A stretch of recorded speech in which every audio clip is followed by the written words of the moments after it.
reporter, Christella Iratiza. As you all know, we're in a week of One Health, and yesterday being the first day, we talked about briefly what One Health is with some introductions and definitions. So today we're going to dive deeper into the meaning of One Health, and we're going to do this through a disease called tinnitus. First of all, I have to remind you that One Health basically talks about the interconnectedness of our planet, its creatures, and we human beings. So tinnitus is a disease that is classified under the neglected tropical diseases, which are infectious diseases that have been a very big problem in low-income populations in the regions of Africa, Asia, and the Americas. So they are basically caused by a variety of pathogens such as viruses, bacteria, protozoa, and the parasitic worms. So it's a bit complicated, I know, even for me. So that's why I have 3 guests for you today who are going to dive deep into it and help you understand it very well. Thank you, Christella. I am Janice Ngabile, a doctor from Taro District Hospital. Thank you, Christella and Zenith TV for having us. I'm Blessing Desaimana, a veterinary from Butare sector. Thank you very much, Christella. My name is Pascal Karis. I'm an environmentalist from Rwanda Environment Management Authority. Yeah, it's a great pleasure to be with you this morning.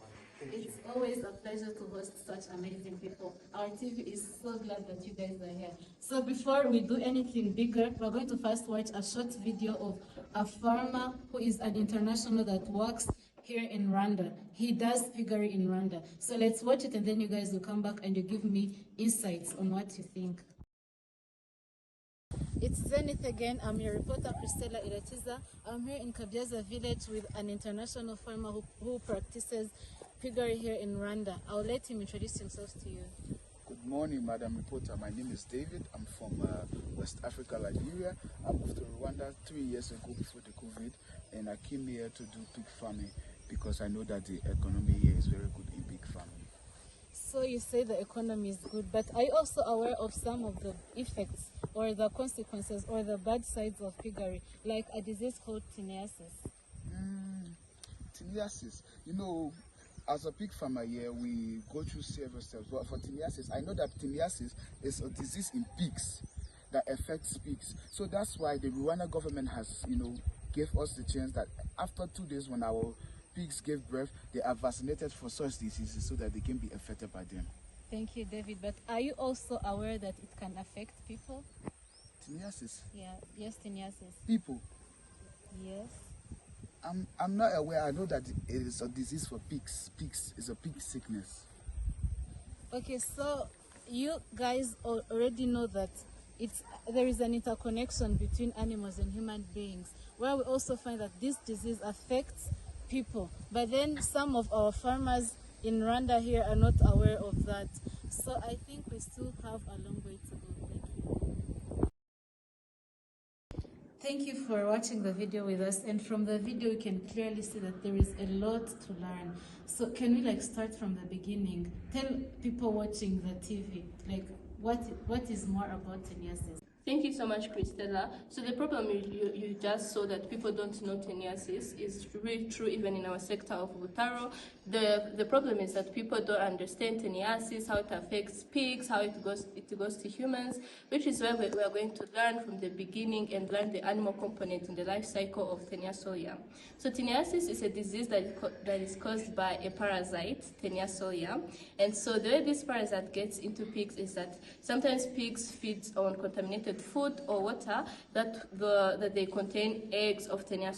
So when pigs eat or drink that water or food, it gets into their small intestines. When it gets in the small intestines, that means it's an egg, right? And then it transforms into a larva that has hooks, and then it attaches into the small intestine, and then as some time passes, and then it ruptures the small intestine, goes into the blood system, and when it reaches the blood system, that's why you find it in the meat of the pork, and that is where the pigs are considered as intermediate host. But actually, the tinnitus doesn't have effect on pigs, but pigs are considered just like intermediate host for the life cycle of Taenia.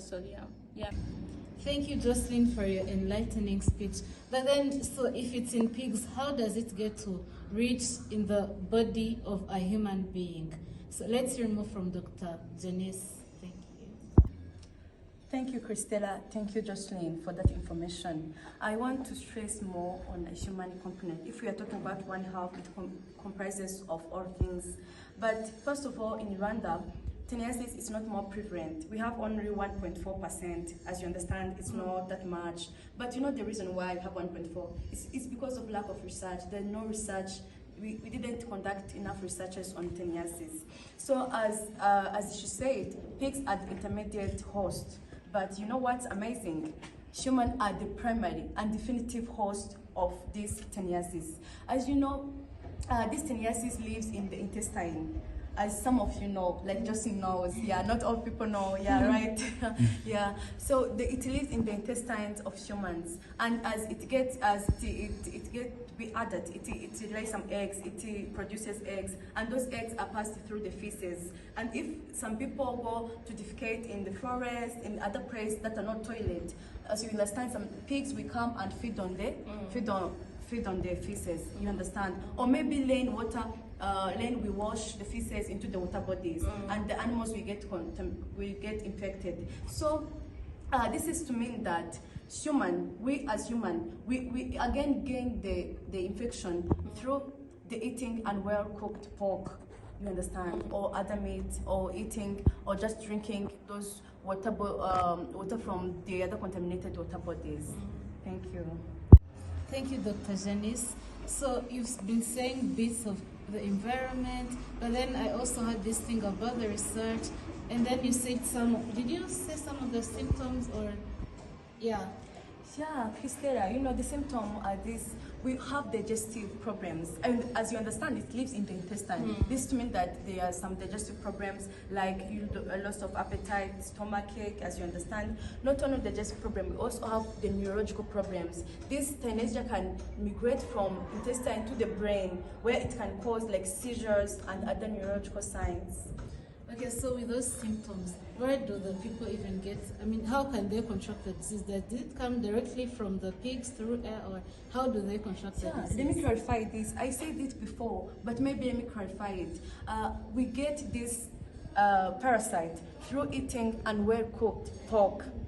That's where the pork comes into the picture. We eat unwell-cooked pork, or we drink contaminated water. Thank you. I think I missed that one.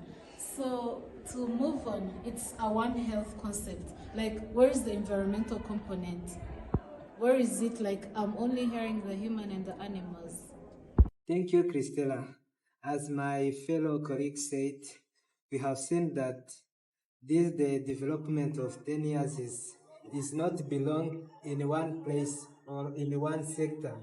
We have seen the connection between human and animals in development of this disease, but also environment. There is one part that it played. As we see, One Health composed 3 domains: human, environment, and animals. So then in the linkage of that environment, there is the Lord that contribute. So the first one that environment contribute to the development of this disease is climate change. We live in this world where natural calamities is increasing day by day. So having this climate change, it's a big problem. It led to extreme weather events like a drought, like a flood. So for the flood, it incubates this tapeworm so that it can be infected to a person. That is the first. The second one is poor sanitation and hygiene. When a person touch on the faces or a soil that has this 10-year eggs, a person will take that 10-year eggs, and when it comes to digestion of that eggs, it develop into larva in its small intestinal, and when it passes to the bloodstream, it's where we see the tapeworm, it's where we see the development of that disease, and the person start to feel having headache, start to feel a stomach disorder. So to this sanitation, this having poor sanitation and hygiene is one of contribution that led to development of this disease. Again, is the fecal contamination and the soil. We know that tenure eggs shed in feces. So when someone is having a poor sanitation, like not washing his or her hand after come from the toilet, that person can touch on the mouth, and that tenure eggs can pass through the esophagus into the small intestine where there is development of that tenure egg. So the environment is also one of the contribution of this disease. Thank you. Thank you so much, Mr. Pascal. What you said is so enlightening. But then there is something Dr. Janice said about water bodies. People coming into contact with water bodies, drinking contaminated water. So how does that come in the environment? How does it? Okay, thank you, Christella. So as I said, the climate change we have nowadays, it contributes too much having too much rainfall. So those rainfall that is coming, it drives the feces into the water bodies and is where the tenure eggs is developed. So I can say that water bodies is the one that drive or that gives the tenure eggs to a person, because people are going to fetch water, because people depend on that water to live. So when they drink that water, when they go to take that water, maybe they are in the high risk of having that tenure eggs. Thank you. Thank you. That was briefly an introduction about the disease teniasis among people, the environment, and the animals. So to proceed, I want to know more about how is it being combated in the country? Like, what has the country already done to avoid the disease reaching the people and animals and all that? So thank you so much, Christella. So as the veterans of the sector, what we're trying to do, first of all, we're trying to carry out mass vaccination. So this means that we go home by home, trying to make sure that their pigs are vaccinated. We vaccinate them, first of all, when they're 2 months old, and then we give them a boost at 3 months old. But as we have seen, that is not enough. Another thing we are trying to do is combating poor sanitation. That means separating the pigs farming and then the humans. So we're trying to sensitize people to make sure that the pigs eat clean water, they eat clean food, and also so that they cannot get Teniasodium from contaminated food or water. And we also have those outreach programs. Of course, they're not every year, as you have seen that some people don't know of them, but we're trying to scale up to make sure that we increase the knowledge on the disease in our sector. Yeah. Thank you again, Ms. Jocelyn. So today we are in a One Health program. I know that you've said about the vaccination, the sensitization, but then how about the environment? How about the animals? Like, give us a bigger picture of a One Health approach that you're going to use to approach this disease of teniasis. Thank you so much, Christella. So first of all, I'll start with something Dr. Janice said. Dr. Janice said that there is not enough research done on teniasis, right? She said that in Rwanda the prevalence is 1.4%, but not because the disease is not there, but because the research is not there, is not enough or sufficient. So the first approach we are proposing is doing research to know like what is the prevalence of the disease, what are the areas that are affected, to make sure that we establish respective interventions. And also the second thing we are trying to do is screening, because as you have seen, there is a point where tenium lives in you and you don't know, because some of the symptoms are very mild and you cannot detect that it is teniasis. So first of all, the second approach is screening to make sure which animals, in this case pigs and humans, that have teniasodium, and how can we start to do mass drug administration to them. Because in order to give people drugs and make sure the number of vaccines we need for pigs, we need to know what's the number of pigs or humans that are infected. That is the second thing. The third thing is inspection. as veterans, we do meat inspection, but it's not enough because most of the times you find that in Rwanda, someone has 2 pigs, 3 pigs, and when you want to eat a pig, you might take your own pig, right? And then you're like, do I need to do meat inspection? So another thing is to really stress the importance of doing a meat inspection, even though it's the meat you are going to eat with yourself without selling it. In that way, we can break the cycle between the transmission from pigs to humans. Yes. And then another part I want to come on and stress really, really much is detoxification of the environment. As Mr. Pascal said, he said that these eggs, you can find them in water, you can find them in soil, you can find them in plants, right? But if we do not detoxicate the environment and make sure that we work with environmentalists to know, how can we purify this water with these water bodies or water sources? How can we, detoxicate the soils? Or how can we detoxicate the plants to make sure that even the pigs, are going to be safe, or even humans are going to be safe from ingesting these eggs of Taenia soya. So as you're seeing, this is a transdisciplinary approach. We are going to be working with environmentalists, we are going to be working with veterans as a side of animals, then we're going to be working with doctors to bring in the approach of people and, how often can we vaccinate people from teniasis, and, how often can we administer vaccination to pigs. So it's an important thing to work hand in hand together, as not only working in our own silos, work together to make sure that we bring in a really strong system that is going to remove teniasis from its roots. Thank you so much, our stakeholders, for this immensely enlightening conversation. Thank you for the people who follow the programs of Zenith TV from day to day. So as we conclude, I want to remind you, and I want to really emphasize on how important this is, this One Health approach, including people, including animals, including the environment. That's a very big thing and a bigger picture to tackle that promises that there is going to be a future, a bright future, if we really follow this One Health approach you guys have given us.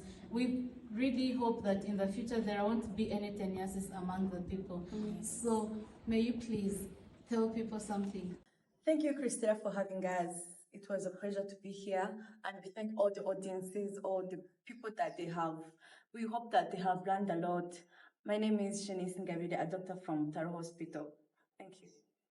Yes, also thank you, Christella and Zenith TV, for giving us a platform where we can continue teaching the people and highlighting the importance of One Health. Once again, my name is Josephine Saimana, a veterinary from Butaro sector, and reach out if you have any questions or if you would like to learn more about teniasis and other diseases. Thank you, Christella. From the bottom of my heart, thank you to invite me. So what I request you as Zenith TV is just to continue having this program. So Rwanda Environment Management Authority will continue to work with you honestly. And I think our farmer David now knows the source, cause and effect of Tenia disease. Yeah. So if you have any question, feel free to call Rema on the toll number 2020. Thank you very much. Yes, thank you. It is always a pleasure to have you with me here. So thank you for being with me. Thank you, the followers of Zenith TV programs. Thank you so much to our stakeholders for being here with us.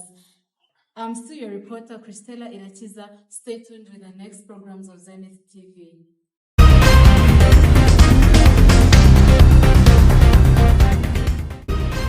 One Health, collaboration for a better world.